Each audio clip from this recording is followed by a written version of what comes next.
because at the end of the day, at least back then, nobody in the government wanted to look critically at the story that a 20-year-old untrained college student who still lives with his parents somehow managed to outsmart the Secret Service, the state and local police, and fire 8 shots at a former president before anybody could stop him. It's an outrageous story on its face, and the more I dug into it, the more I realized it's not true.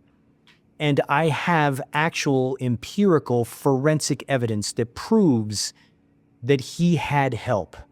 And there probably was at least one additional gunman in addition to the dead body on the roof, which may or may not be Thomas M. Crooks.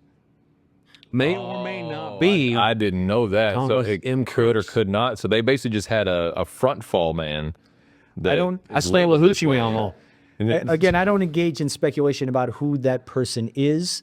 I just, if you're after I realized that the government wasn't going to get to the bottom of what happened there, I decided that it was my job to go out there and do an actual real investigation and see what I could find out. And my crew and I went there and we interviewed people and we gathered evidence on the ground, but we also did sort of a new technique in crime scene investigation called photogrammetry, which means we take high-resolution photos and LiDAR measurements, and we combine that all together in a computer and create a very hyper-accurate 3D model that we can manipulate and look at from different angles and trace bullet trajectories and figure out where snipers can be to get a shot at Trump and where they can't be.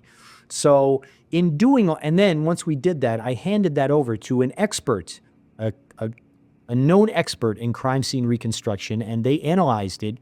And because of that, we have forensic evidence there was at least one additional shooter, because there's one of the 8 shots that were fired, not by law enforcement that day, could not have come from where that dead body is laying on that wall. Okay, so I have lots of questions. There's a lot to unpack as they Hang on.